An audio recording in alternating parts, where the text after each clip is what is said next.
The Detroit Red Wings, after 7 straight years without a playoff berth, will now be adding another year to that number. They were close, oh so close, like less than a point close, but unfortunately they were unable to cross the Stanley gates. Now this was bound to happen. In the league where only half of the teams are allowed in the playoffs, there was bound to be one team that did pretty well but ended up coming up just short. But the way it happened to the Red Wings? Oh God, I would not wish for what happened to them to happen to any team in the NHL.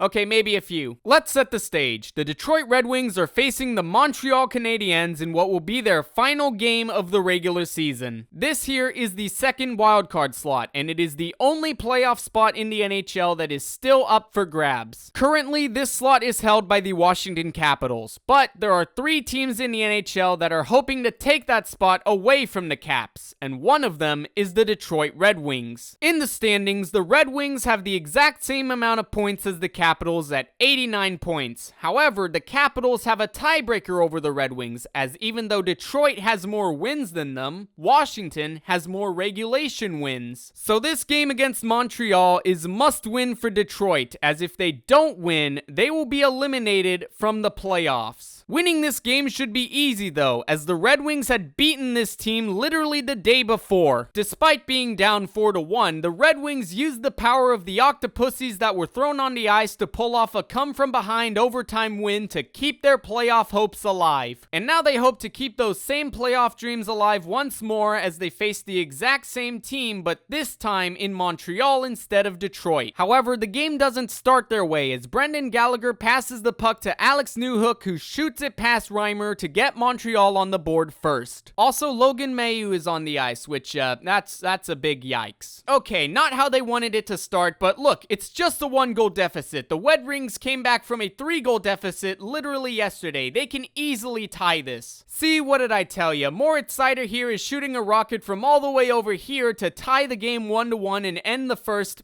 tied 1-1. What the fuck am I? Now let's see if the Wings can take the lead in the second. Well, here the puck was in the Canadiens zone, but the Habs treat their zone like it's Arizona and relocate the puck to the Red Wings Utah zone for Joel Armia to shoot the puck well enough for it to slip past Reimer and for Brendan Gallagher to tap it in. Once again, Montreal has the lead, but hey, the Red Wings tied it once, they can tie it again. Or Cole Caulfield could make it 3-1. That could happen too. But do not fret. Do not do a little panicky. Caden Primo's controller died for a second here, which was perfect for the Red Wings to capitalize and make it 3-2. But enough about goals. Do you want to see a cool save? Because James Reimer made one right here. Yeah, that was pretty cool. But not as cool as Jake Ottinger's though. Like, no offense to Reimer, but Otter's goal just had that sort of no fucks given vibe to it. Alright, it is the third period. The final regulation period. The Red Wings have 20 minutes to tie this game or else they will not play playoff hockey. Daniel Sprong knows this and wastes little time as he shoots the puck from behind the net and it ricochets off of Primo's right leg and the game is tied back into a knot. Seems like there's still some life left in our little octopus throwers, but whoopsies, first overall pick Juraj Slafkovsky shoots the puck from here to put the Canadiens back on top once again. And for the remainder of the period, the Red Wings are unable to tie the game once more as Montreal leads 4-3 with 7 seconds left in the game and will probably win and eliminate the Red Wings from the playoffs. Which, while this may not be how Wings fans wanted it to end, they can at least hang their heads high knowing that they were in it until the very end, and for the first time in a long time, they are true playoff contenders. So in the end, no playoffs, but still a successful season nonetheless, and hopefully with a few tweaks, some prospects prospering, and maybe a free agent or two, the Red Wings can finally get over the hump and make it to the playoffs next year. Holy shit! With 3 seconds left in the game, when all hope seemed lost, David Perron was like, no, fuck you, we're kicking out at 2.99 like we're Roman Reigns, and the Red Wings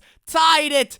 The game is tied, and it goes to overtime into shootout. The Red Wings win. Oh my god. Yeah, that was a pretty great game. The Red Wings came in clutch, kept their playoff hopes alive. It went from it's over to we are so back within the span of 4 seconds. Now the only thing that can stop the Red Wings from making the playoffs is the Washington Capitals, whom during the Wings game, they were playing their final game of the season against the Philadelphia Flyers. All Detroit needs now is for the Flyers to beat the Capitals in that game. Regulation or overtime doesn't matter. All that matters is Philly needs to win. Well, here's the problem. Remember how earlier I said the Red Wings were one of the teams looking to take the wildcard spot away from Washington? Well, it just so happens one of those other teams was the Philadelphia Flyers. Now that on its own wouldn't be a problem if not for the fact that unlike the Red Wings who can settle for a Capitals overtime loss, the Flyers can't. Unlike the Wings and Caps who have 89 points, the Flyers have 87 points, which if you don't know how standings work in hockey, one win equals 2 points, one overtime loss equals 1 point. So if this game went into overtime, the Flyers would be eliminated from the playoffs. So when the game was tied with 3 minutes left in regulation, desperate times called for desperate measures as John Tortorella made the decision to pull the goaltender. And well, this happened. Got the shot off of the save man. Empty net for the Flyers. Extra attacker out. And Oshie with a chance to put it away. Will do just that. When the goalie said fuck it and left, the Capitals immediately capitalized on it and scored the empty net goal, winning the game 2-1 and eliminating the Red Wings from the playoffs. And thus, Detroit's amazing 3 seconds left game-tying goal was all for nothing. That is a brutal way to end your season. By winning a must-win game in a shocking come-from-behind fashion, everything just went your way, but then the one other team that you needed to win loses because they pulled their goaltender in a tie game. In a desperate attempt to keep their own playoff hopes alive, the Flyers accidentally killed the Red Wings' playoff hopes. That's painful. Like, really painful. You know what makes it worse? What makes this worse is that John Tortorella exiled Samuel Ersson from the net after the Red Wings scored that goal. Yeah, you heard me right. Not before, after. RareWallaby, the whole point of the Flyers pulling out was so that they could prevent this game from going into overtime, because if they did, their season is done. If they wanted to make the playoffs, they needed the Capitals to lose in regulation.